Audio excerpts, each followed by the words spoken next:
Hello, everyone. I'm continuing my investigation today into I'd say energy and environment nexus, investigating the apocalyptic nightmare that's our hypothetical future. And I've been talking to a lot of people recently about that. And today I get to talk to Dr.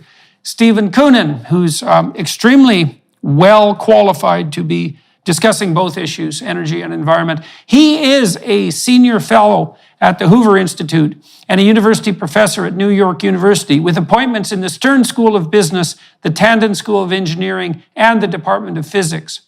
Dr. Koonin's current research focuses on climate science and energy technologies. Through a series of articles and lectures that began in 2014, Koonin has advocated for a more accurate, complete, and transparent public representation of climate and energy matters. He wrote a best-selling book, Unsettled: What Climate Science Tells Us, What It Doesn't, and Why It Matters, was published in 2021. Koonin has a multi-dimensional career. He served as Undersecretary for Science in the U.S. Department of Energy from 2009 to 2011, where he led the inaugural Quadrennial Technology Review. Before joining the government, he spent 5 years as Chief Scientist for British Petroleum, helping them think through the development of alternatives to fossil fuels. For almost 30 years, he was a professor of theoretical physics at Caltech, and he also served there for 9 years as vice president and provost, facilitating the research of more than 300 scientists and engineers, and catalyzing multiple research initiatives. In addition to the National Academy of Sciences, Koonin's memberships included the American Academy of Arts and Sciences and the JASON group of scientists who solve technical problems for the U.S. government. He's been a trustee of the Institute for Defense Analysis since 2014 and is currently an independent governor of the Lawrence Livermore National Laboratory. He served similarly for Los Alamos, Sandia, Brookhaven, and Argonne National Labs. He has a BS in physics from Caltech and a PhD in theoretical physics from MIT. He's the author of the classic 1985 textbook, Computational Physics, and has published 200 peer-reviewed papers in the fields of physics, astrophysics, scientific computation, energy technology and policy, and climate science. Looking forward very much to talking to Dr. Koonin today. Okay, so the first thing that we need to point out to everyone is that Dr. Koonin is by any standard an outstanding scientist. 200 publications would put him in, at minimum, the top 1% of published research scientists. So, and Caltech's a deadly institution, or at least it was, up there with MIT and one of the jewels in the University of California system. And then it not only... No. It's a private university. It's not one of the universities.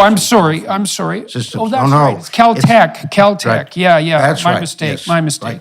Right. Yeah. A small West Coast technical school, as we used to describe. Right. So, do you think that there's a STEM school in the U.S. that has a better reputation than Caltech, other than MIT? Well, I used to like to say, when I know both institutions very well, I used to like to say Caltech was like the best fifth of MIT. It's about 1/5 the size. Right. But in terms of, again, it depends on which discipline you're looking at, but overall, you can't really distinguish between Caltech and MIT and, in some domains, Stanford. Right. These are all really good schools. Right. And the best of science and engineering, not only the education, but for this discussion, more importantly, the research. Okay, so now you also, another thing for everyone to consider here is that Dr. Koonin has also not only worked as a researcher and a lecturer, et cetera, but he also worked as a scientific administrator. I think that's probably the right phraseology within the university system, so was able to evaluate and track and learn about a variety of different scientific disciplines, but then also worked in the private sector for BP. We should address that right off the bat. And then in government. So you really have a broad, very, very broad background professionally. Now, I suppose the appointment in principle that makes you least credible on the climate denial front is probably your posting at British Petroleum, because people... yes. Cal, let's talk about that. So why doesn't that just make you a shill for BP? Right. This is about 2004. And my name had been fed into a search that BP was running for the chief scientist. And eventually I get a call from the then CEO, John Brown, and he says, come be chief scientist. And I said, I don't know anything about the oil business or the energy business. I know energy is conserved. I'm a physicist, but I don't know about practical energy. And he says, don't worry, you'll learn. And they brought me in not to help them find oil or gas. They were very good at that. They didn't need me to do that. But to figure out what beyond petroleum, which was the tagline at the time, what beyond petroleum really meant in terms of technologies, in terms of viable businesses. And so I picked up the family and we moved from Pasadena to London. I moved from academia to the private sector. And I like to say for the first couple years, I was the world's highest paid graduate student because I had run of the company, run of the industry, just learning all this stuff about practical energy. In the end, I think I helped them quite a bit over the 5 years I was there, teaching them how to think about energy, what technologies were promising, what ones might actually make a difference in terms of the environment, but also in terms of a viable business. So it was a wonderful experience. And I would assert one of the problems we have today is that people who talk about energy don't really understand energy systems or the energy businesses. And any academic who's working in those fields, I would say, go spend a year in the private sector because it will change your perspective enormously. Okay, well, let's delve into that a little bit. So you opened up two avenues of questioning there, I would say. One is, well, three. Why did you decide to leave academia and go to the private sector? What did you learn about, say, beyond petroleum? I mean, first of all, I think it's rather peculiar in some real sense that British Petroleum has as its motto beyond petroleum, given that the fossil fuel industry is so necessary and stable. But it's very interesting that they have done that. And then, so I'm very curious to pick your brain about what you actually saw as promising, if anything, on the alternative energy front. So, and then I guess the third question is, what did you learn as a consequence of working in private industry that you really didn't know when you were working in academia?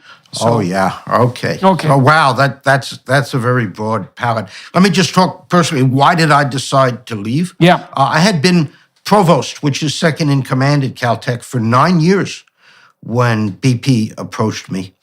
9 years is a long time to spend in any job, particularly one that's as demanding as trying to corral 280 faculty together and oversee the research operation.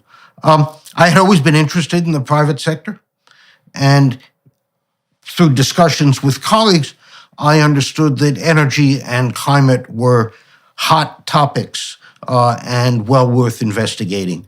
So, something, as usual, I took a leave first to see how it would work out and was on leave for 2 years while I was getting settled into BP.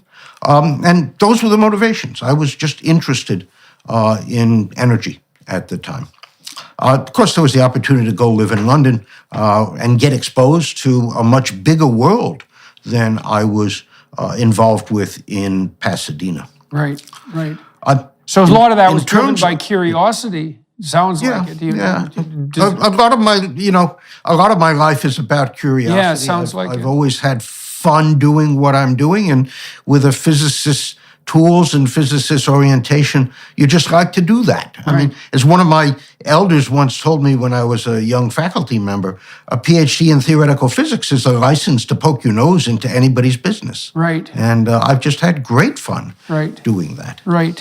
So, go ahead. Go ahead. Oh, I was just going to return now to this issue of what did you learn on the energy front? I mean, what did you see as promising, let's say, outside of petroleum, and in what manner and why was BP interested in that?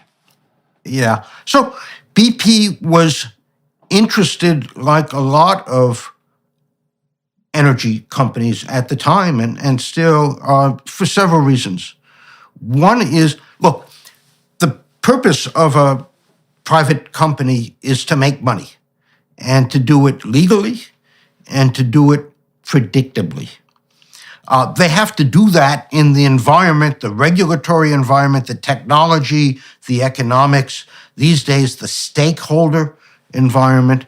And so I think the CEO at the time, John Brown, was one of the first leaders in the oil business to recognize we had better take this low carbon business seriously, if only because that's where the stakeholders and the government were going. I think that nicely segues into, what did I learn about business? We can talk about energy in a minute. But what I learned is, first of all, it is about making money, and it is about reliably delivering a quality product. It is about taking risk, particularly in the oil and gas business. You invest a lot of money up front in the expectation that over 20 or 30 years, the revenues from the oil you produce, the gas you produce, will pay back. So it's a lot of capital up front, big bets, sometimes risky, in a very complicated regulatory environment, particularly for an international company. So, one of the things I came to admire were the people who led these organizations, how they managed to juggle so many different dimensions at once. It's a lot harder than just sitting in your office and scribbling on a piece of paper about equations, right? It's very complicated. Another thing I learned is that energy is about scale. Unless you're really going to introduce a technology that's going to make a material difference, at least at the few percent level, nationally or globally, you're not really doing very much. You might be making money, which is fine, but if you want to impact the energy system, it's about scale. And so I'll give you one example just to illustrate that. I was once talking to a famous guy who shall remain nameless, was not an energy expert, but was a policy guy. And he says, I know what the answer is. We take all of the carbon in the used tires and recycle it into fuel. And okay, he said this with great passion. And so I sat down for a minute after we talked, or even as we were talking, and I calculated how many cars in the US and how many tires and so on, and how much carbon is there. And it turns out it can't make a difference at all, right? It's very tiny. And so people don't understand the scale of it. Well, there's nothing more annoying than arithmetic. Yeah, right? Well, now as a physicist, that's my first inclination, right? How big is it? How much is it going to make a difference? How much is it going to cost? And so on. In the Department of Energy, we used to talk about, new technologies as impacting quads of energy. The U.S. uses about 100 quads of energy a year. Quads, barrels of oil. The world uses 100 million barrels of oil a day, about. And so what's a quad? What's a quad? A quad is 10 to the 18th joules, roughly. It's actually 10 to the 15th BTUs, but it's just about 10 to the 18th joules, all right? And the U.S. uses about 100 quads of energy a year. The world as a whole uses about 550 or 600 quads a year. So think about that for a second in terms of energy. The U.S. is only 4.5% of the world's population, but we use about 20% of its energy. So not because we're energy pigs or energy gluttons, but in fact, because that energy improves our quality of life enormously. Well, people aren't going to be energy pigs or energy gluttons as a general rule because energy isn't free. And so everyone is motivated to the degree that they can be motivated by reasonable energy pricing to be as effective and efficient as they possibly can be. And I suppose maybe you can produce a small increment in that efficiency by raising the price, but that doesn't strike me as a particularly good solution. So what did you see as promising on the alternative to fossil fuel front? Promising and credible. So, right, and let me answer that question in the present day rather than in the 15 years ago when I was thinking hard about those things for BP. First of all, it's really hard to get rid of chemical fuels for transportation. If you think about a truck or a train, or a plane, you need the energy density that fossil fuels provide. We run our cars on gasoline, or in Europe in diesel. And we want to shift to electric. And I think that shift is slowly underway, though there are many barriers. But when you put the nozzle of the pump in your car, you're wielding about 10 megawatts of power. Whereas if we charge up the battery on an electric car, we're talking about 1/100th of the power flow. So it's really hard to beat the energy in chemical fuels. And so some fractions of the world is still going to run on chemical fuels.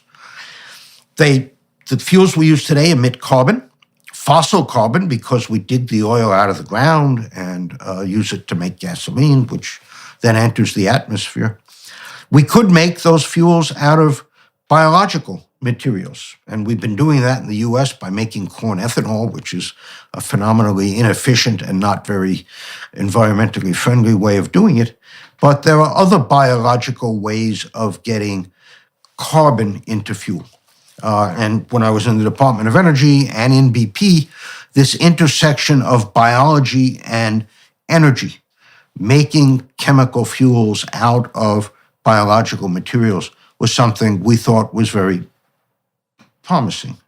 We started a whole institute at Berkeley in Illinois to pursue that. I think it's still in the research and development stage, but if we're going to have transportation fuels for heavy transportation, then I think this biofuels is going to be very important. Do you worry about the competition between cropland utilized for biofuels and food production, or are you thinking more about oceanic, like algae or algae? No, algae doesn't. Algae is kind of tough, actually, for various technical reasons.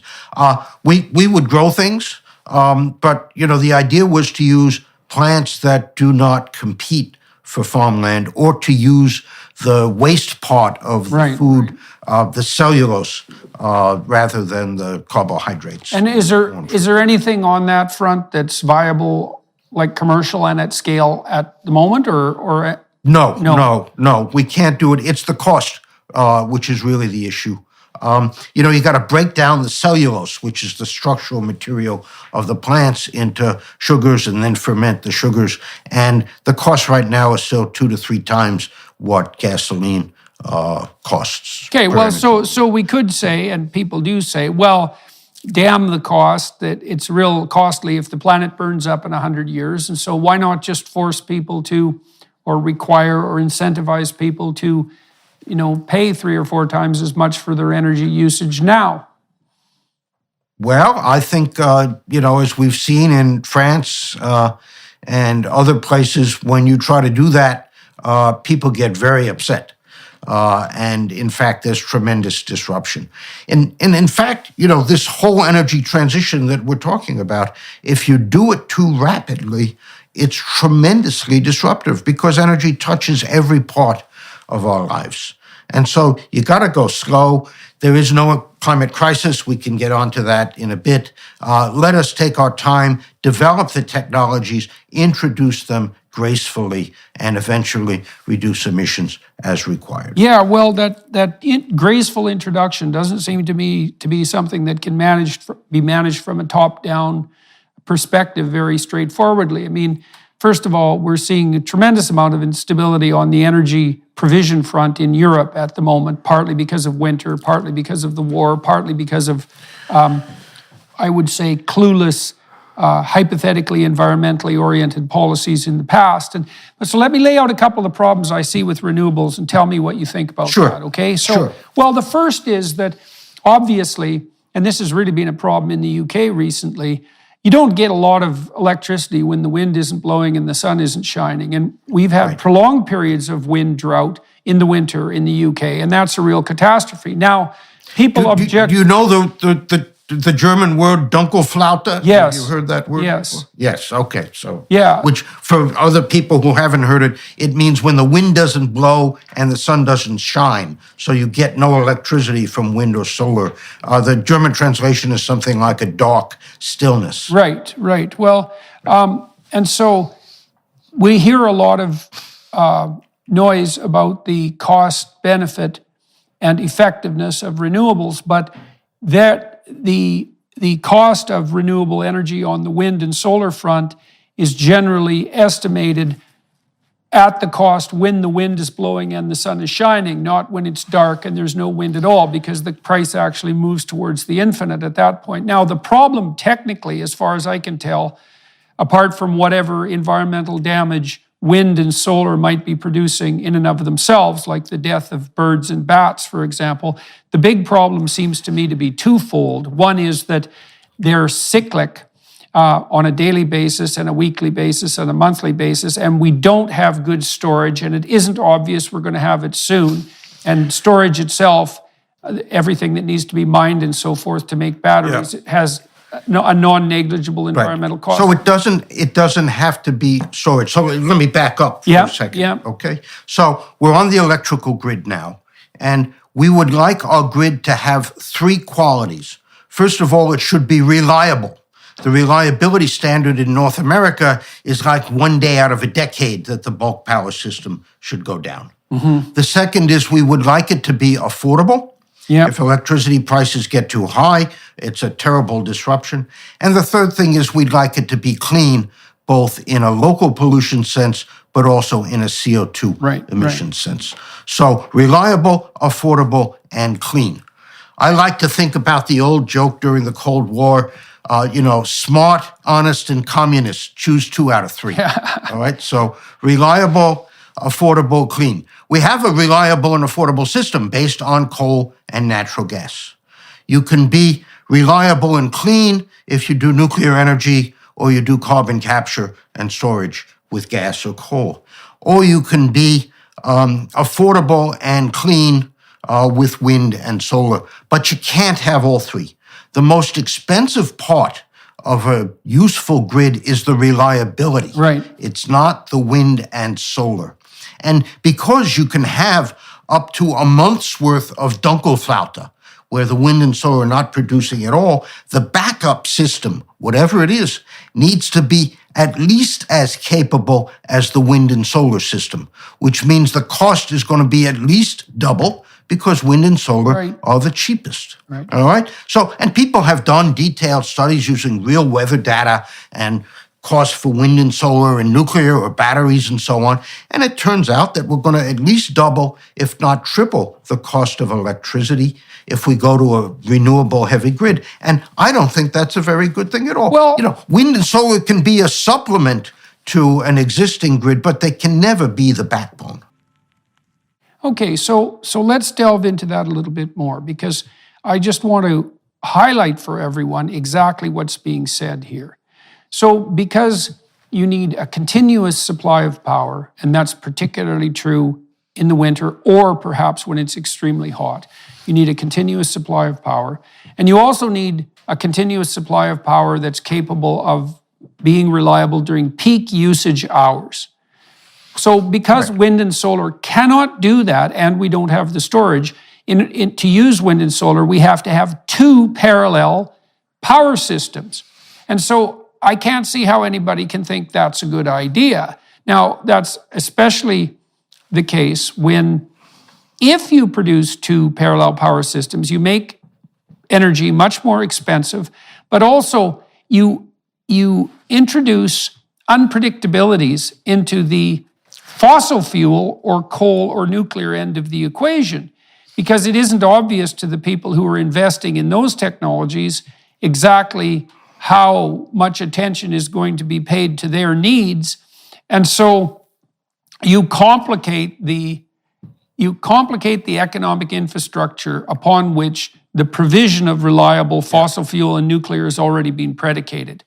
And you're going to have to also jigger the economic incentives, because that backup system is going to sit idle a Yes. good fraction of the time, but you're still paying the capital expense. Somebody took out a loan to build that gas plant with CCS, and how are you going to compensate them when they're only being used 10% of the time or less? Okay, so I think you could make a radical case that switching to renewables under such a situation, if the renewables are wind and solar, is just ill-advised, period, because of the problem of having to double the energy infrastructure. System. Yeah, okay. And so There's another problem, and that is the critical materials problem. You mentioned cobalt, I think, a little bit a while ago.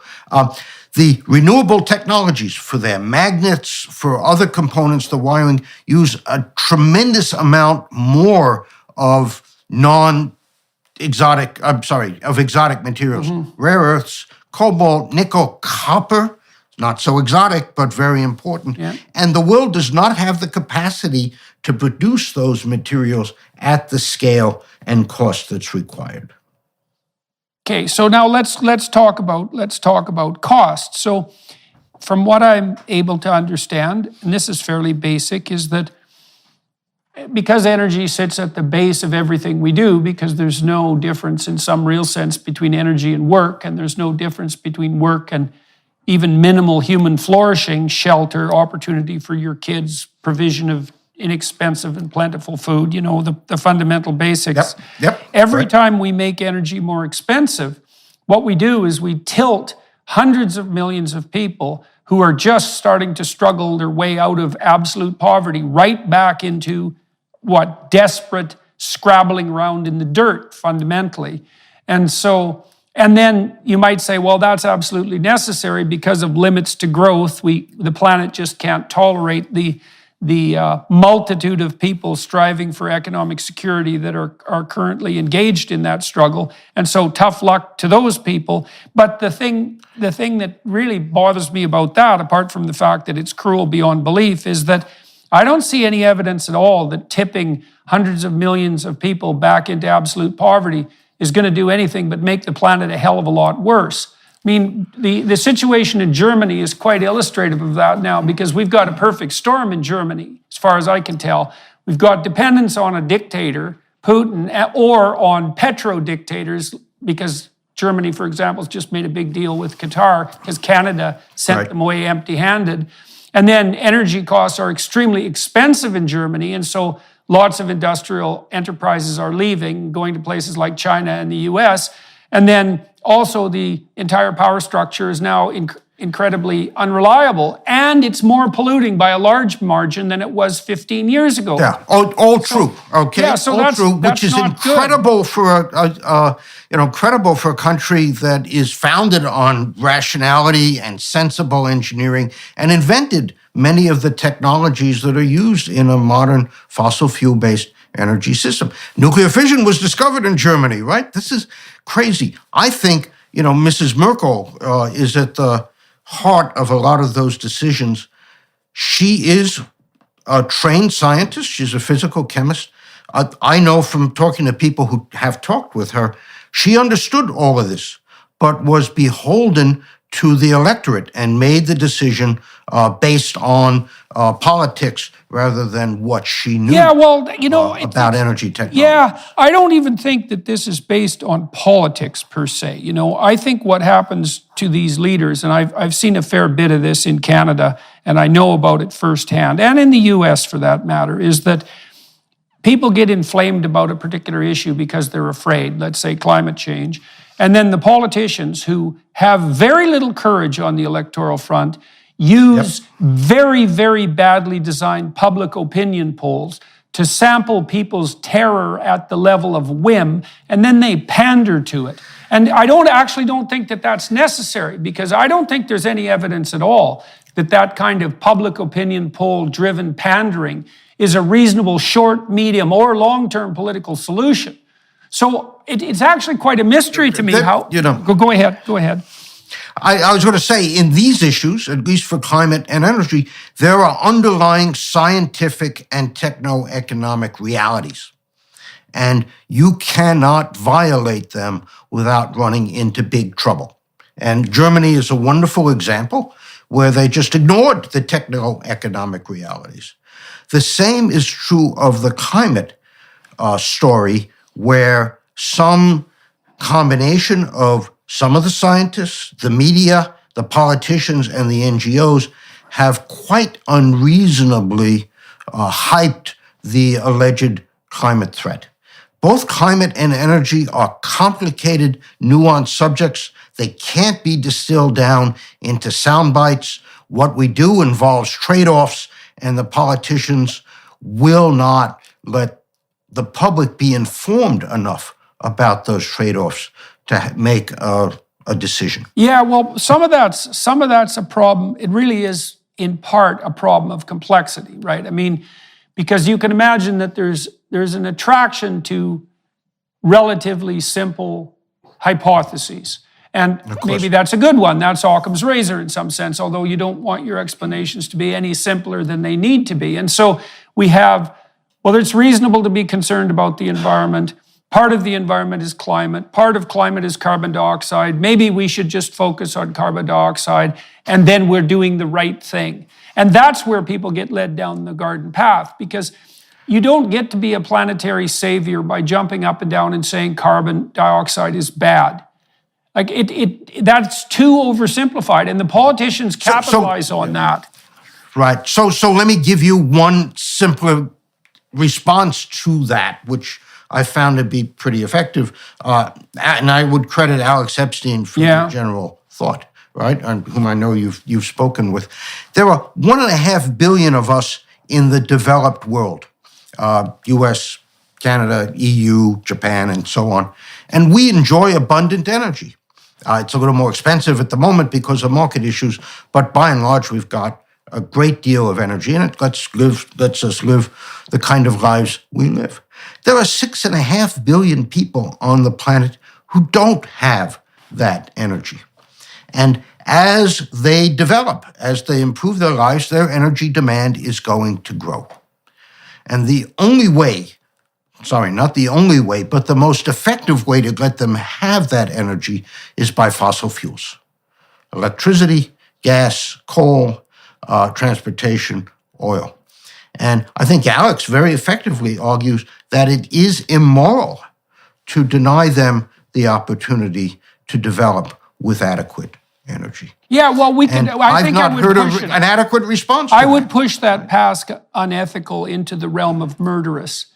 I think it's absolutely unforgivable for the West to ever say anything about whether or not the developing countries, and that would include China and India, have any right to start moving away from wood and dung, which also kill many, many people while they're burning, toward coal and natural gas and nuclear. And I've not heard any leader address that issue directly. Well, I'd love to ask John Kerry or your leader Trudeau or the people in the EU. Where is your morality about these 6.5 billion people? Well, there is no good answer. This is the argument as far as I can understand it. And I've been trying to follow along, let's say on the psychological front, trying to piece this together.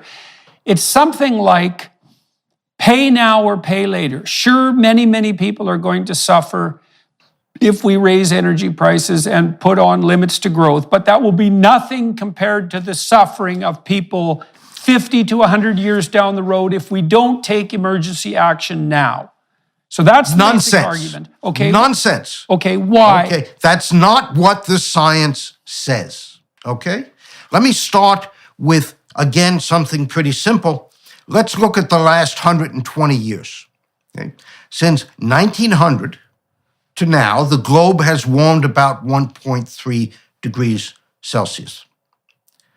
In that time, we've seen the greatest improvement in human betterment we've ever seen. The population has gone up by a factor of 5 in that 120 years.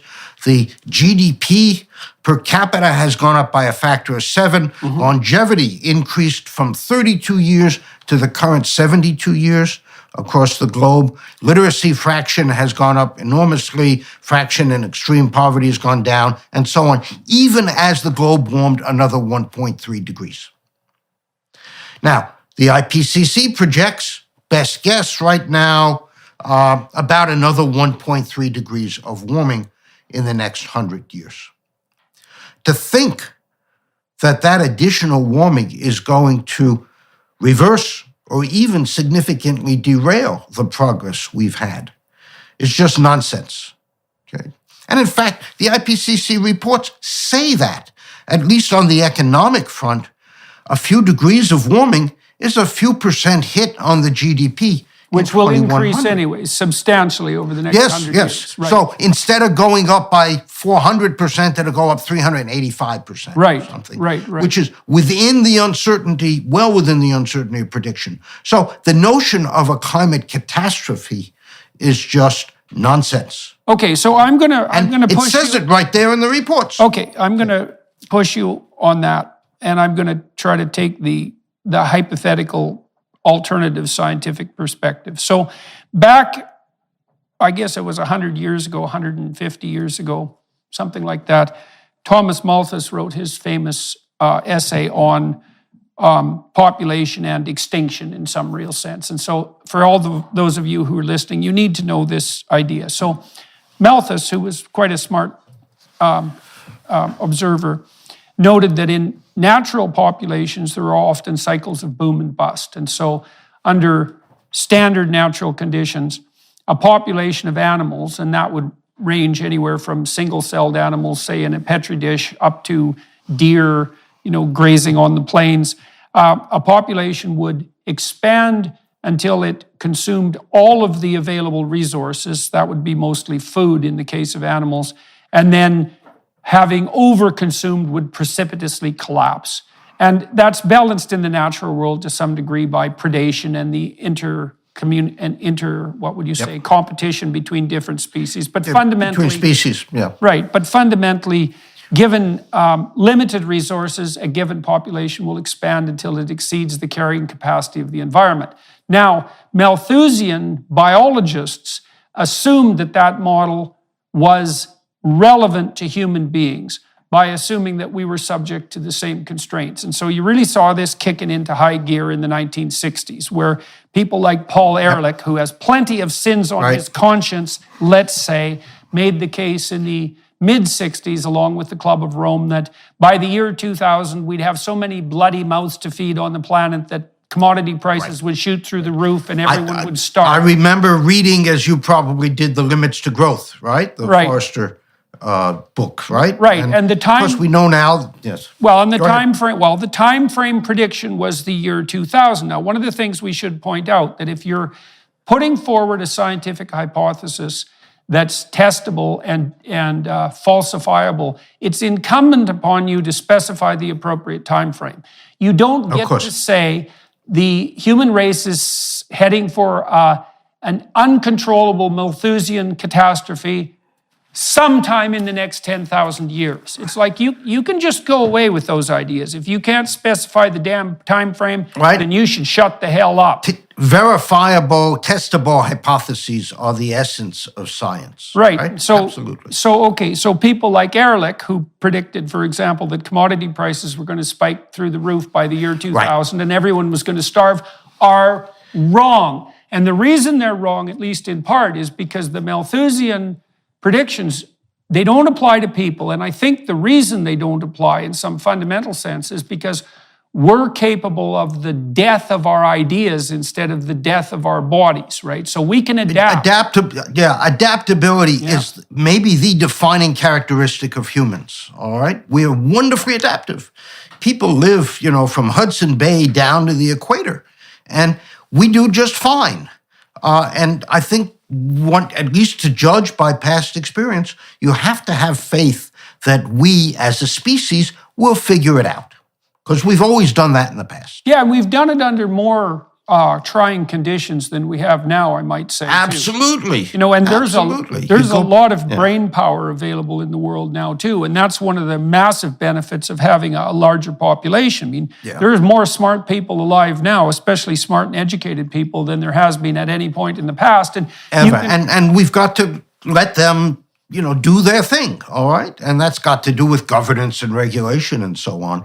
But absolutely, there's tremendous human capacity right now. Okay, now the IPCC, why don't you explain exactly what that is and also tell everyone, because all the climate doomsters hypothetically predicate their propositions on the IPCC reports, they're regarded as gold standard. People like Bjorn Lomborg also accept the IPCC prognostications, but have pointed out, like Epstein and you have pointed out too, that well, it's one thing to read the IPCC report, and then it's another to read the summary, and then the summary of the summary, which is mostly what people read. And it starts to become non-scientific and political or theological as it gets condensed. So what do you think the IPCC reports actually say, apart from the fact that we're looking at about a 1.3 degree increase in average temperature in the next 100 years?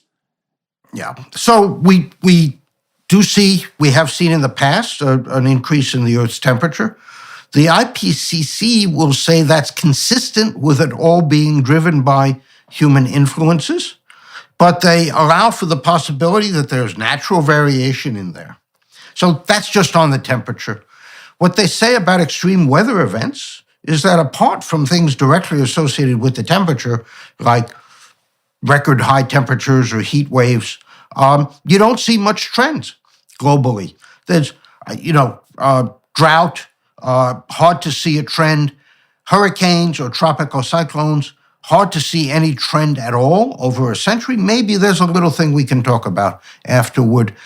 Sea level rise, proceeding at the rate of 1 foot a century globally, different locally. We can talk about that a little bit if you want. Mid-latitude severe storms and so on.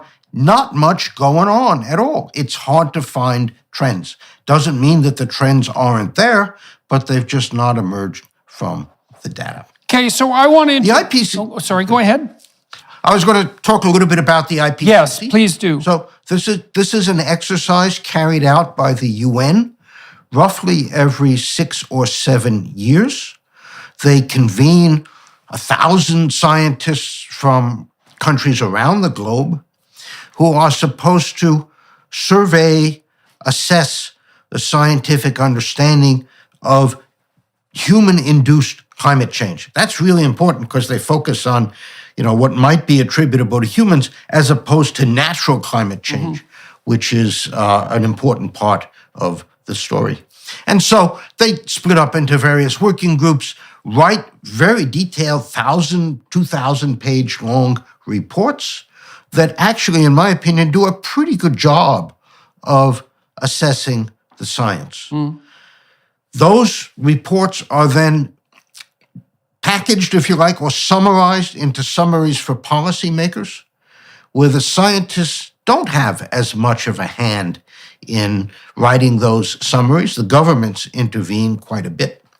And when you compare the summaries, which is what serious people would read if they're not climate scientists, to what's actually in the reports, there's lots of disconnect. And I can give you some examples at some point. And then, of course, you get the media, where you have journalists who don't know very much at all about the science. They're on a climate beat in the newspaper, and so they have to provide climate stories that catch the attention. And then you've got the politicians who grab onto all of this. And so at the end of this long game of telephone, what comes through is very little reflective of what the actual science says. All right. So now you hear very frequently that 97% of scientists agree that, global warming exists or climate change exists. But my understanding of that is the following, and so correct me if I'm wrong. So 97% of scientists agree that there is credible evidence that some proportion of the current trend towards warming is attributable to human activity, and more specifically to carbon dioxide. So it'd be some fraction of the 1.3 degrees that have... Yeah, right. So whether it's a half or whether it's whole, I think people would disagree on. Right. And there's some disagreement about exactly the range of hypothetical temperature increase over the last 100 years or the next 100. Okay, so that's the 97%. Right. What percentage of scientists do you suppose actually take an apocalyptic view specifically in relationship to carbon dioxide. Yeah, do you have any idea, any sense of that? No, no. And the 97% number is a made-up number, also based on an entirely flawed study. I think, the scientists are not behaving as though it were apocalyptic. I would say 95% of them are not in that camp. But look, that's just my anecdotal perception. I sit down and talk to these folks a lot. Yeah. Right. And, none of them are kind of jumping off the roof and saying, my God, we'd better do something or we're headed for climate hell. Climate highway to hell or something is what the Secretary General of the UN said a couple months ago. Right. Well, so then... so, no, we're not. Okay, look, it's an issue. It's a long-term problem. We can deal with it, but there's no reason to ring alarm bells. Okay, well, then I'm going to play devil's advocate from another direction for a moment. So I would say of all the data points that I've encountered over the last 15 years investigating the nexus between energy and environment, the data point that's leapt out at me most strongly is the fact that since the year 2000, the world has greened by 15%, and primarily in semi-arid areas. So let's just walk through that for a second. So 15% is a lot. It's bigger than the entire landmass of the United States.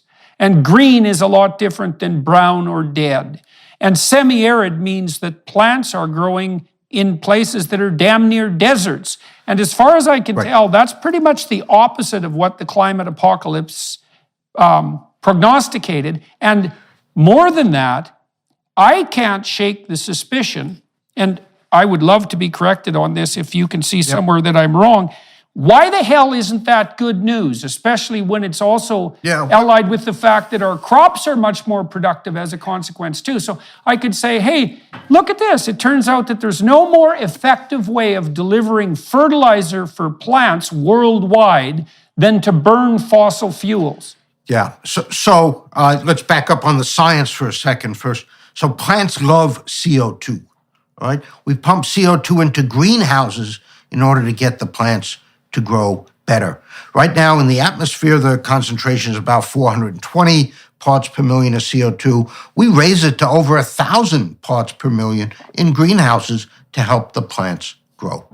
The CO2 not only lets them grow faster, but it lets them use water more efficiently. Right. They don't have to open up the stomata and lose water as much. Your 15% since 2000, if you'd asked me, I would have said it's more like 40% since the 1980s. All right. So, things 40%. Are growing better on Earth since 1980. Wow. Right? Something called the Leaf Area Index has gone up. NASA produces maps that show this. They write press releases that show this, but somehow it's not really present in the media. Okay, so how come we can't take the stance that carbon dioxide is a net good? Because that's such a walloping statistic. 40% since the 1980s. I mean, I don't know of another set of data that has, let's call that scale. Right, that's really something. And green... That's important, right? And if you look at the agricultural yields and so on, whether it's in the US or India, has been going gangbusters on producing crops. This is certainly one of the benefits, and it's a significant one. That has to be weighed against hypothetical, detrimental effects from global warming. And the net of them is a few percent. Again, it's in the noise. You can't distinguish it. There are other factors about human well-being that are much more important than whether the climate's changing or not. So, if I were to be a little snarky, it's almost a nothing burger. The science says that if you read the reports, but the detrimental effects get hyped up by various players. The other thing that I've seen the drum being beat about quite assiduously, let's say, in recent years, and maybe I don't know how much you know about this. I don't know enough about it, that's for sure. There are people who are claiming now, and maybe this is because some of the shine has gone off the climate apocalypse, that we're headed for a mass extinction. And I read a couple of computer models the other day that were published saying that there's a domino effect with regards to mass extinction. And I mean, there are a lot of people, and although there's a lot of greenery now and there's more forest in the northern hemisphere, so those are powerful countervailing proclivities. But do you have any specific knowledge about our effects on the mass extinction front? Yeah, no, like a senior academic as you and I are, you're reluctant to talk about things you don't know much about, and I'm very careful about that. I don't know about the projections you're talking about, but I'm a priori very suspicious because these are complicated physical, biological systems, and small effects can have a big influence. And so I'm skeptical. If I were to look at those papers, one of the first things I would ask is, how well have you reproduced the past? Because unless you can reproduce the dominant changes that we've seen over the last 100 years, 1,000 years, whatever, I don't have much confidence in your ability to predict. Well, okay, let's talk about models some more. So one of the things I want to point out to people, and you tell me what you think about this, is that it is perfectly possible to produce pretty damn good computer models that predict the behavior of the stock market in the past. And the stock market's very complex, of course, because it's an index of, the sum total of human economic activity plus political activity. So it's a very dynamic system, and it's full of weird feedback loops because as soon as you can predict it, you perturb the system. But in any case, here's the fundamental point. It doesn't appear to me at all that the stock market is more complex than the climate. And if you could produce a model that could predict the climate, then you could produce a model that would predict the stock market. And if you could produce that model, even if you only were right 51% of the time, consistently, you would soon have all the money. And I don't see anybody who's developing these very complex models who has all the money. So I don't think that they can make models that can model the behavior of systems that complex. And so let's talk about models a bit. So let's talk about models a little bit. Let me back up again and talk about some of the basics. The most used models for the climate system are what are called general circulation models. They cut the atmosphere and the ocean up into cubes, about 100 kilometers on a side, 60 miles on a side, and going up 20 layers in the atmosphere and then 20 layers down in the ocean. And we have a difference to the stock market is we have some underlying physical laws. Mm-hmm. The laws of conservation of energy, mass, momentum, and so on, that govern how the air, the radiation, both sunlight and heat radiation, water vapor, flow through these boxes. Newton understood those, or Euler, back in the 19th century or even earlier. And we can build such models and use computers. So you wind up with I've ordered 10 million boxes covering the Earth, going up and down in the ocean, the atmosphere. And then you follow the flow of stuff through these boxes every 10 minutes, 10-minute time steps. And you do that for a century or so, and you got some description of what you think is the climate. But there are lots of problems with that. One is that 60 miles on a side is not sufficient to describe the difference in climate between New York and Washington, D.C., or New York and Toronto, for example. So that's one.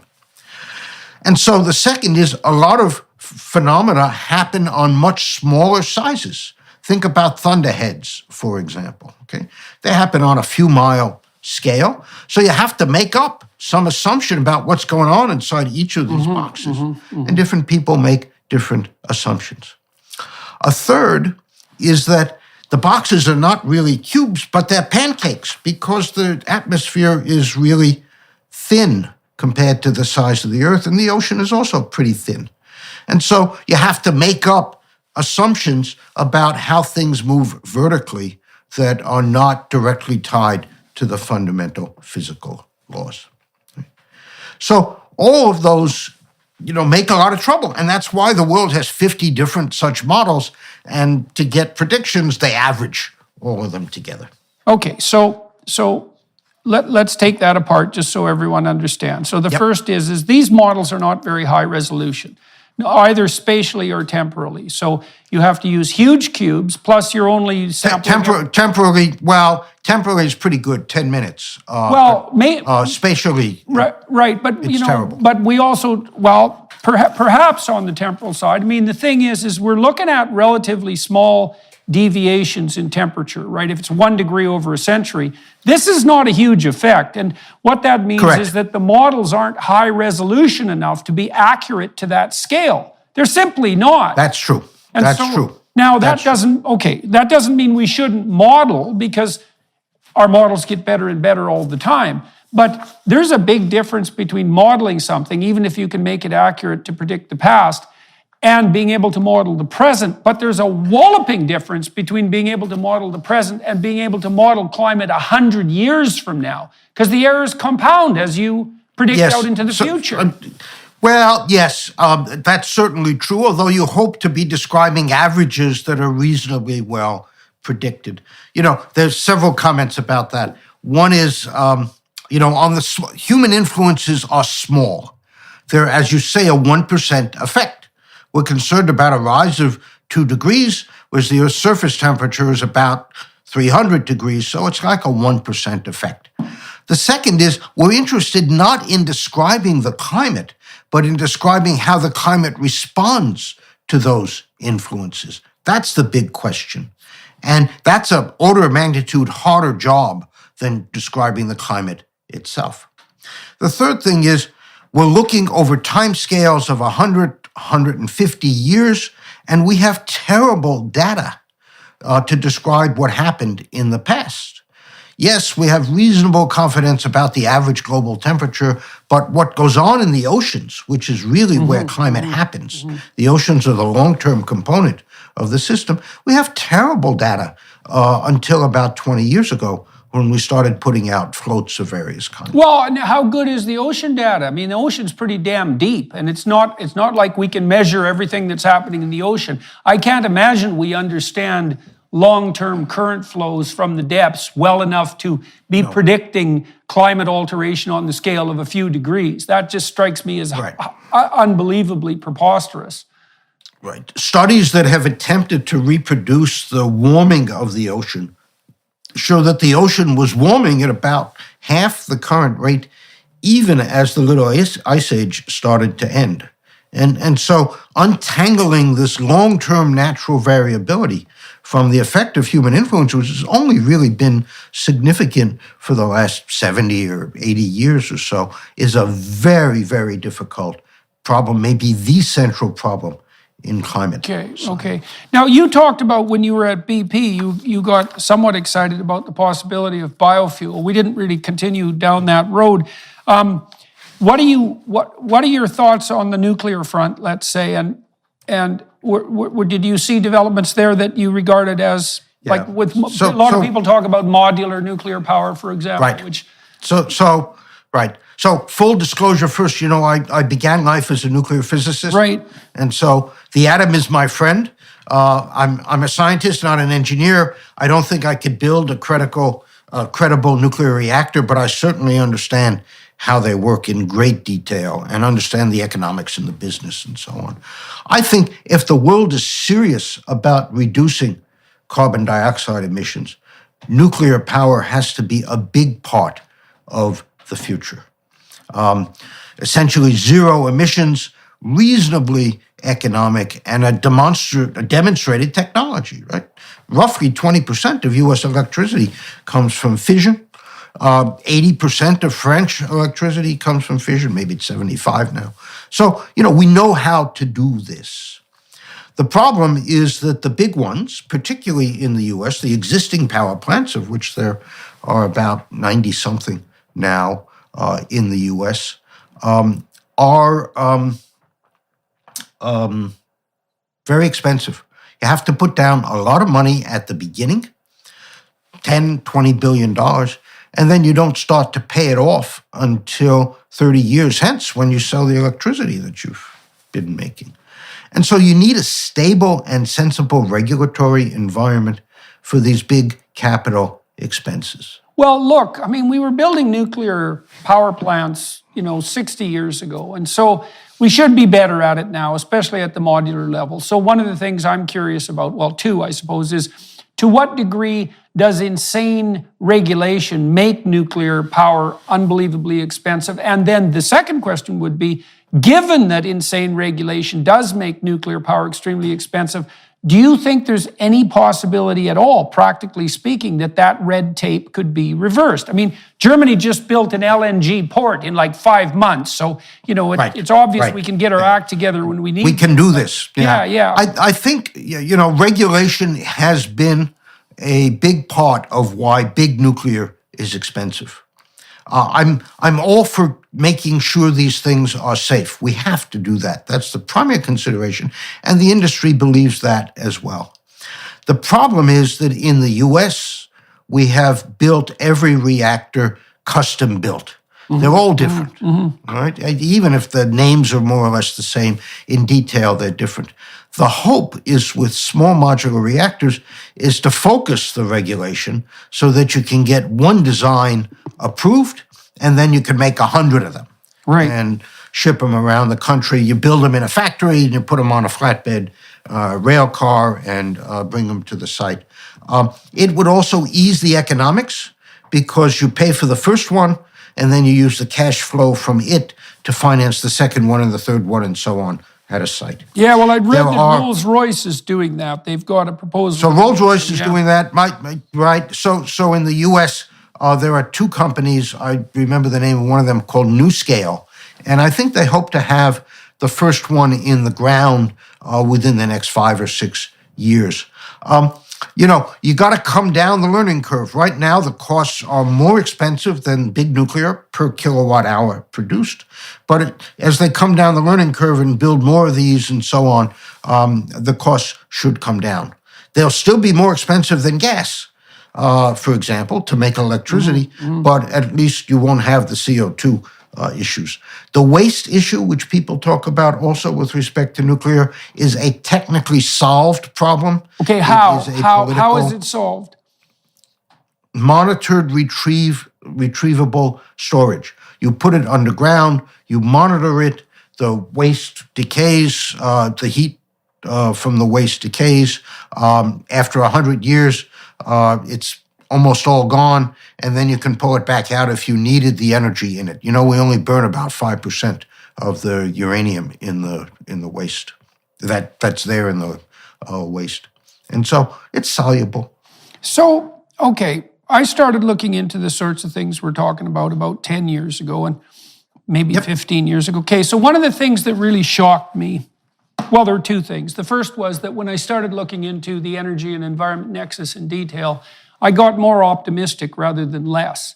And I thought, oh my God, things are a lot better than I thought they were. People are getting richer at a stunning rate. It looks like there's a positive relationship between population growth and wealth.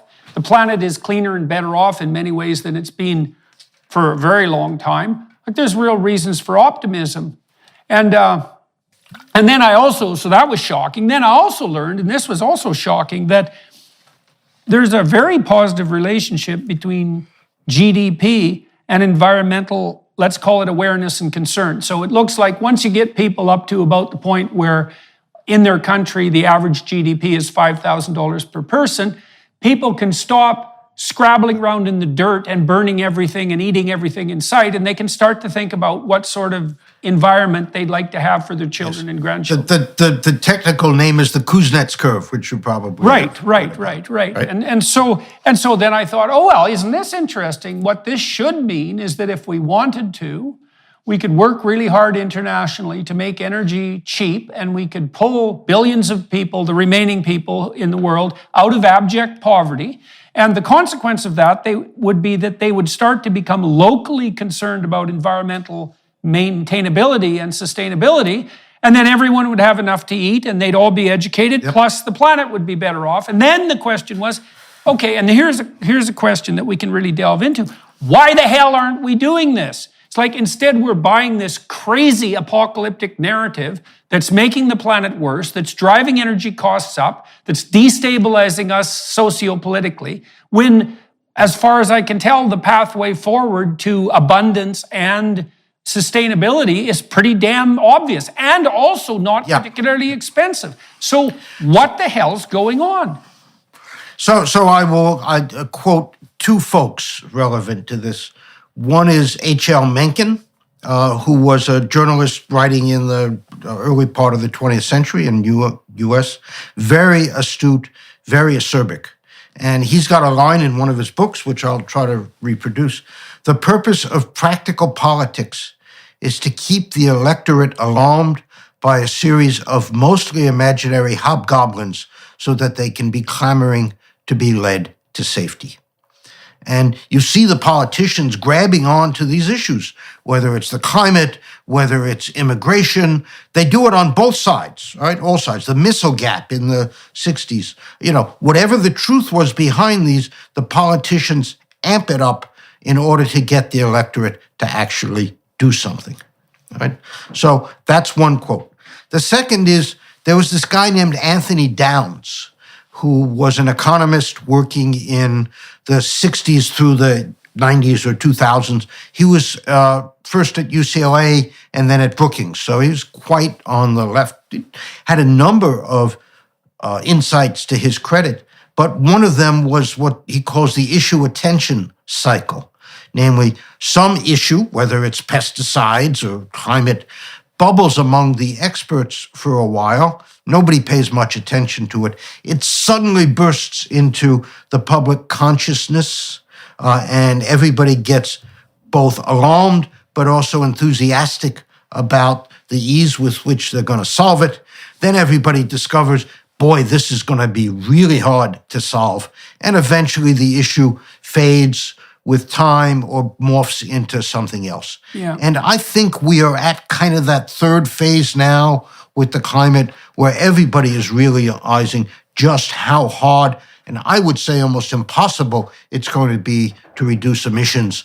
Certainly net zero by the end of the century looks like it's just not going to happen. So I think that's what's going on. Okay, well, I'm going to add some psychological layering to that. You can tell me what you think of this. Well, so first of all, people are tilted towards attention paid to negative events. And so, for example, people are much more hurt by a loss of $5 than they are made happy by a gain of $5. So we're quite loss sensitive. Now, I think the reason we're loss sensitive is that, well, you can only be so happy, but you can be 100% dead. And so being more sensitive to threat in terms of magnitude of response per unit of reinforcement makes sense given that we're finite and vulnerable. And then we also have the problem that any given threat, almost any given threat, could in principle be personally and socially apocalyptic. So, for example, it could be the case that the aches and pains that you're experiencing today are the ground zero for an epidemic that'll kill 1/3 of the United States, right? I mean, it's very unlikely, but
happened with the Black Death. And I mean, the possibility of an apocalyptic outcome is always non-zero. And in fact, in personal life, it's always 100%, because the worst thing that could possibly happen to you will for sure happen to you. And so will eventually happen. Well, right. And so I think Yep. one of our problems is that because we're sensitive to negative information, and because there's always a potential apocalypse bubbling away in the background, it's very hard for us to distinguish collectively between threats that are valid apocalyptically and those that aren't. Yep. And then Yep. we tend to err Right. on the side of panic, let's say. And that wasn't such a bad thing when our responses weren't as large as the potential problems. Because now what happens is that if we stampede in one direction, we're so powerful that the bloody stampede can be much worse than the problem. We'll be back in one moment. First, we wanted to give you a sneak peek at Jordan's new series, Exodus. You know, Bill Nordhaus won a Nobel Prize in economics in 2018, I think.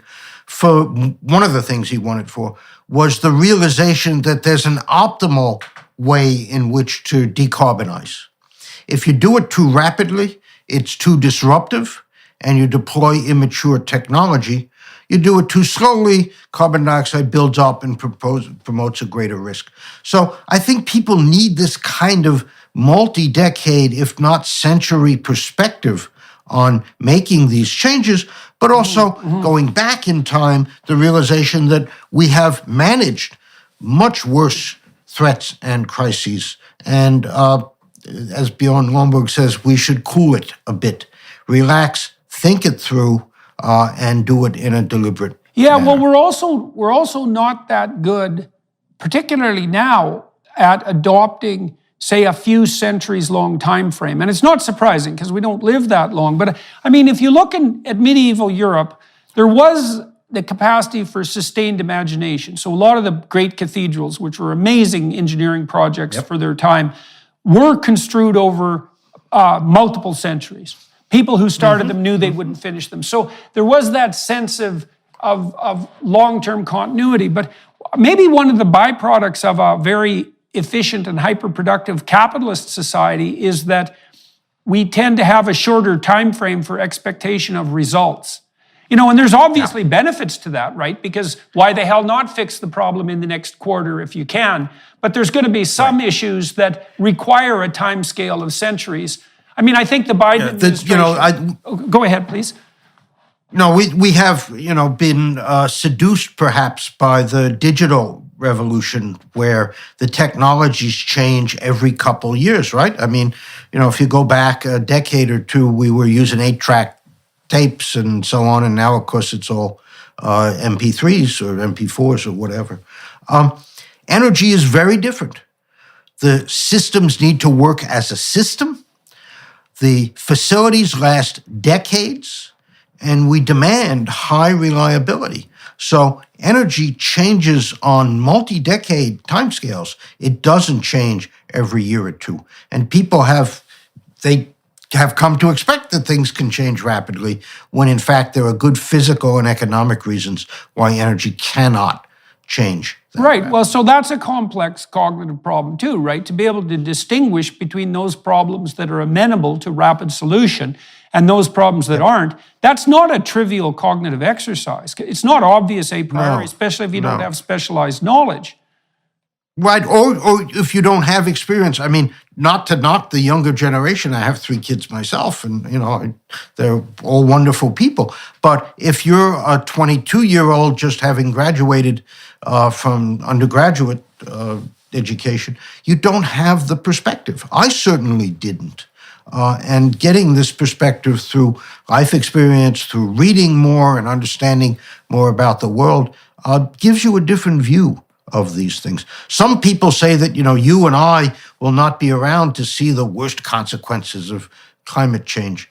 But we have seen the world navigate far more difficult problems. Yes. And to do it successfully, not without pain and turmoil, but we will persist as a species. Well, yes, and I mean, I would say that things have turned out quite a lot better than I presumed they would when I was young. I mean, and how old are you, Dr. Koonin? I'm 71. Okay, so you're 11 years older than me. So, both of us grew up in the Cold War era, and I would say our apocalypse was probably nuclear. And it seems to me that we had more reason to assume that the nuclear threat was a genuine apocalyptic nightmare than the climate apocalypse have now, given what happened in the Cuban Missile Crisis, and then again in the 1980s. We were damn close a couple of times, and we might be on the threshold now with regards to this war with Russia, so who the hell knows? Right. But it was certainly the case that among people in my generation, there were a substantial number of young people who were seriously affected enough psychologically by the ever-present threat of nuclear war, let's say, to be very demoralized and disenchanted about the future. To think, well, why the hell bother? Because the probability we're going to end up in a nuclear winter is so high that it's just pointless to do anything. And then there was the usual murmurings in the background about overpopulation and so forth, and coming scarcity and all of that. And then really what's happened since then is that pretty much everything globally has got way better than anybody could have possibly imagined, right? There's Absolutely. and in very surprising ways. So not only is the planet greener, but it's much better fed, and obesity is a way bigger problem than starvation, and starvation almost never occurs except for political reasons. And I mean, we're distribution issues. Yeah, exactly. Right. And so, all things. And literacy has gone up, communications, mobility, health, longevity. I mean, as I said, over 120 years, the world has improved like it has never improved before.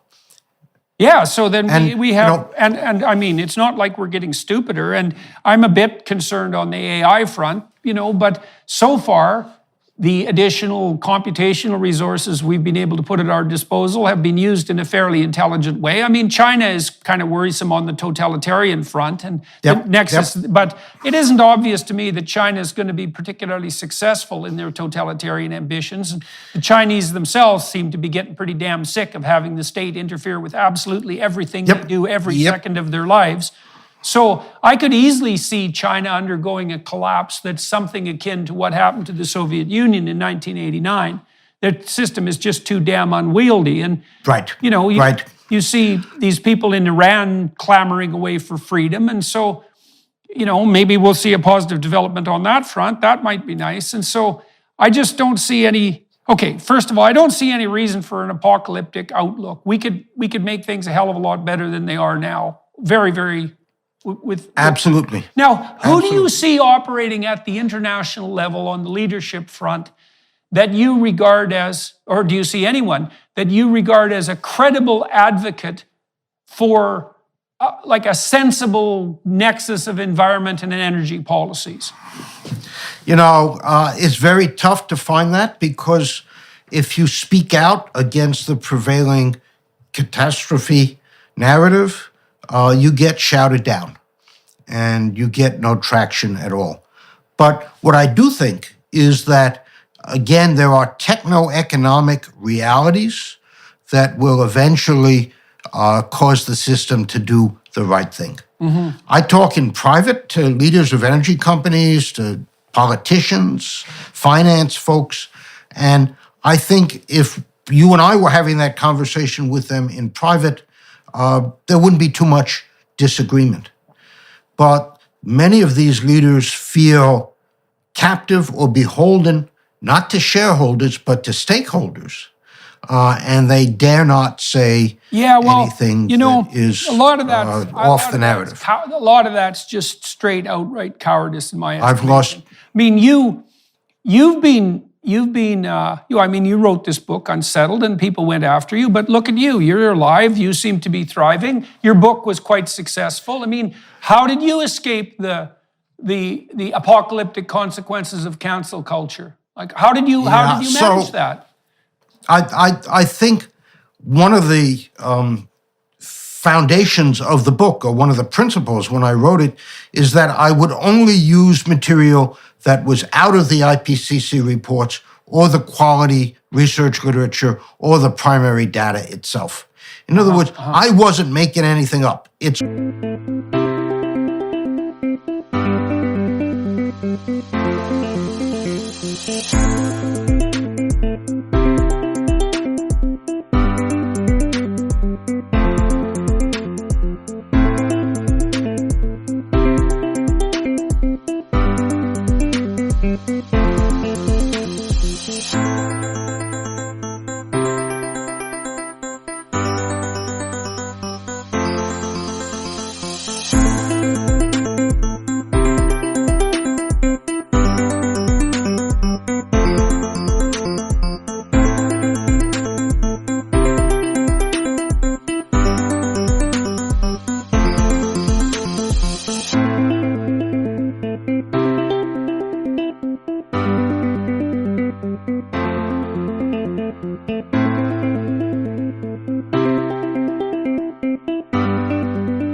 all traceable back to those gold standard sources.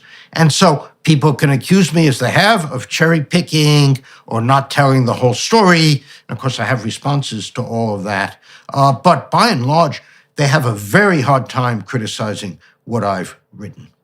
They can criticize me, shill for the oil industry, not a climate scientist, a denier, et cetera, et cetera. But by and large, I've only gotten very positive reactions from the people who've actually read the book. I mean, I can tell you stories about some of the nonsense criticisms that are leveled at me. But I mean, you've been able to do this, and you haven't been like hung and drawn and quartered by the horrible mob. I know that being mobbed can be very unpleasant, and I know many people who've been canceled, and it's a life-changing experience. So I'm not trying to minimize that, but you'd hope that there would be a modicum of courage on the political front so that some people could come out and say, well, we don't really need to go down this idiot limits to growth route that we've been pursuing expensively and counterproductively for 60 years. We could just do what we could to make energy more abundant and cleaner and cheaper for poor people, and we could raise their sights to the future. And as the measures that governments are implementing to try to get to that unattainable future, whether it's bans on internal combustion engines or increased renewables that are going to make the grid expensive and unreliable, eventually people will be impacted directly and they'll be mad because it's not being done in a graceful or thoughtful way. And I think people will then say, why are we doing all this again? The US is only 13% of global emissions. And if the US went to zero emissions tomorrow, it would be negated by a decade's worth of growth in the rest of the world. And so, the best thing the US can do is develop technologies, right, to try to get there and not make massive changes itself. Well, it's also the case that the US did lower its carbon output by a substantial amount, and the reason for that was fracking, which is not something that any of the environmental apocalypse would have predicted. In fact, quite the contrary. That's the major reason, the substitution of gas for coal. But another reason is that the renewables have grown in electricity generation in the US.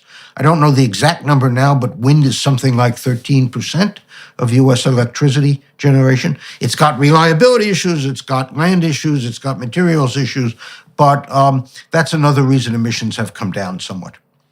Right.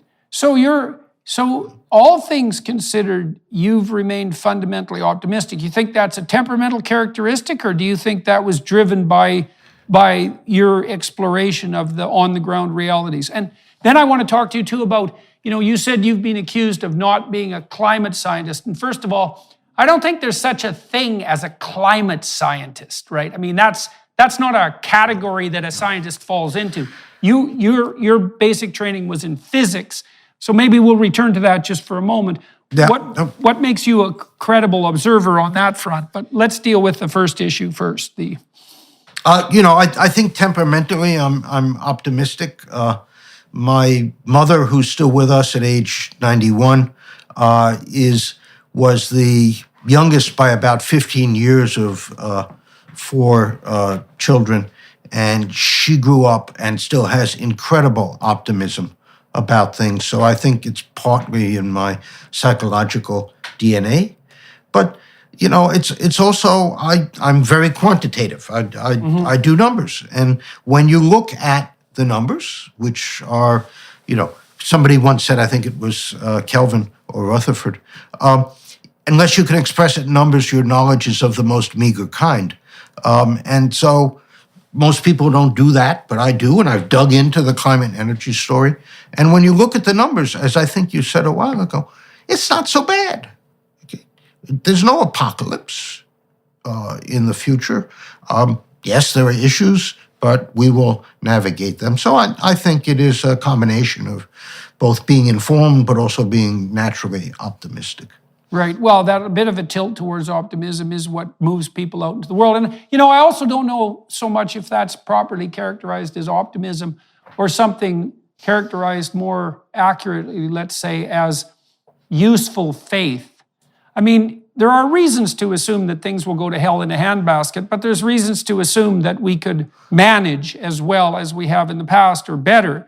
And I think that one of the attributes that tilts us towards managing well in the future is the willingness to have some faith in our ability to adapt and to do the right thing. And when we're constantly presenting young people with the picture of human beings as destructive environmental and cultural forces, we squash that natural faith, which is, well, yeah, there's problems because being alive is a problem, but we have a host of potential solutions at hand, and we're not without resources in the face of our challenges, and the resources are multiplying. This is the second immoral dimension of what the current scene looks like. Not only are we trying to deny 6.5 billion people adequate, reliable, affordable energy, but we are, particularly in the West, depressing the younger generation in a most unreasonable way. They don't want to have children. They think the world is going to go to hell in the next 10 years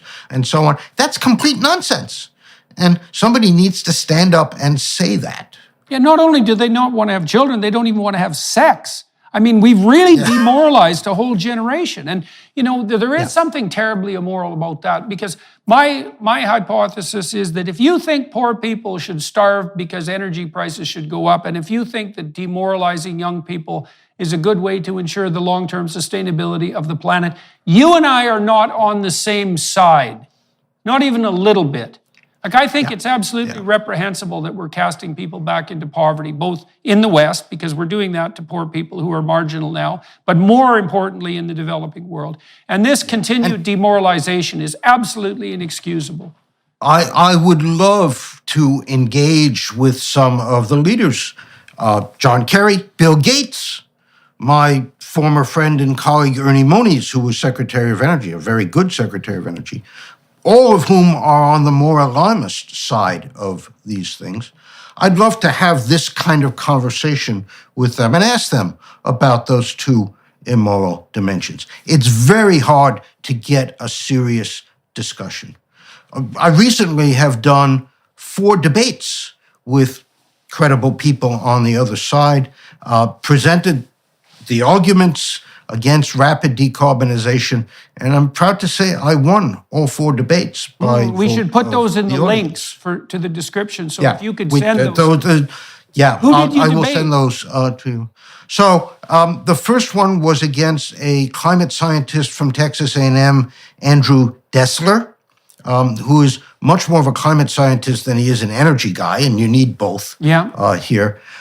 The second debate was, and probably in my view the best one, was against Daniel Schrag, who's a professor of earth sciences at Harvard and has been and still remains a good friend and colleague. The third was against an energy economist at Columbia named Gernot Wagner. And then the fourth was again against Andrew Dessler, who wanted a rematch.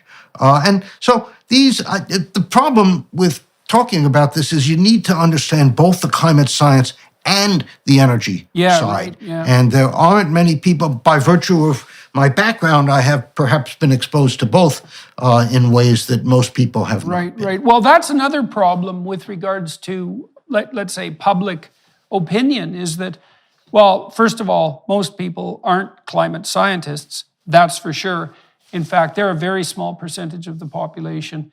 And then, as you pointed out, if you add the additional requirement of having some expertise on the energy front, you're taking a very small fraction of a very small fraction of people. And maybe you can count them on, I don't know, maybe there's under 100 of them in the world. There just aren't that many. And so, part of this is also the case that the whole species is starting to wrestle with problems of a level of abstraction and a level of magnitude that are really unforeseen, right? And so we don't, when I worked for the UN committees that were working on the sustainable goals, one of the first things I realized was, no one's an expert in sustainable development. That's not an area of expertise. No one knows how to do this. And so we are, in some sense, casting around in the dark. And part of the problem with that is we do fall into our apocalyptic heuristics very, very easily, especially if that can be weaponized for political purposes. But it's a little hard on young people. It's a little hard on poor people. Yeah, but you need to approach these problems with an inquisitive mind because there are so many different dimensions, and you want to go out and learn enough about them to be able to ask the right kind of questions to the experts. Yeah, well, the other thing we do to young people, this really made me disenchanted in some ways with what was happening in universities. There were many reasons for that disenchantment. But, the other thing that we convince young people of right when they're in their messianic phase, that's a Piagetian developmental stage between about 16 and 20, is that the way forward morally to take your place in broader society is by taking the route of political activism.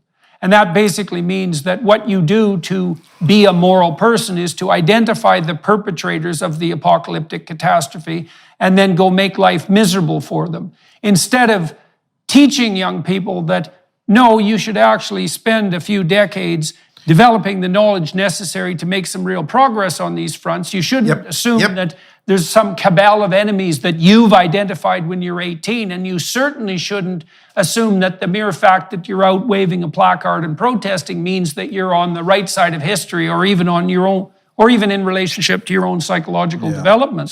So my interaction with young people these days is mostly through the courses I teach at NYU. I teach climate and then energy, two separate courses to master's level students. And fortunately, I think already there are a mix of engineers and MBAs, so they have this desire to actually do something positive rather than simply, as you say, wave flags and complain about what's being done. And what I find in both courses is how much the eyes get opened up. Whether it's about the climate science, which I teach almost entirely out of the IPCC and the research literature, or the energy, which I teach, both the technologies, the business, the regulation, and so on. And, I think it's gratifying to see eyes open up. That's one of the great benefits of being a teacher, as you know.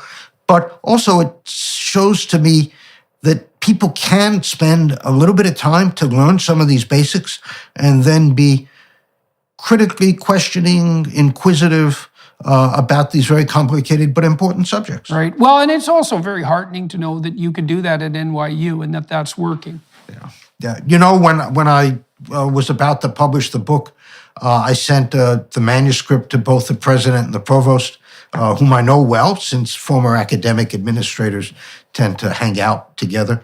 And their response was, Steve, I don't know if I agree with everything you've written, but you've got a right to say it, and we support that. Well, thank God for that. So, all right, well, look, that's probably a good time to close. We're at about the end of our 90 minutes here on YouTube. I'm going to talk to Dr. Koonin a bit more on the Daily Wire Plus platform. As many of you who are watching and listening know, I like to take my guests and do some investigation into their particular biography, because I think it's useful for people to hear about how people's successful destiny makes itself manifest in their lives. And it also helps please me on the clinical front, because I like finding out about people's lives. And so we're going to switch over to the Daily Wire Plus platform to do that for about half an hour. Thank you very much for agreeing to talk to me today and for bringing what you know to the attention of all the people who will be watching this and listening across the podcast platforms and on YouTube. And it's quite positive to be speaking with so many people who are knowledgeable now about the climate apocalypse, and who have drawn the conclusion that this is something that we can handle, and that we could handle in a very good way if we were even remotely careful. And hopefully that will be, as you pointed out, maybe the tide is starting to turn on this, and we're going to start to understand that we can think in terms of centuries and that we can actually manage this. Hello, everyone. I would encourage you to continue listening to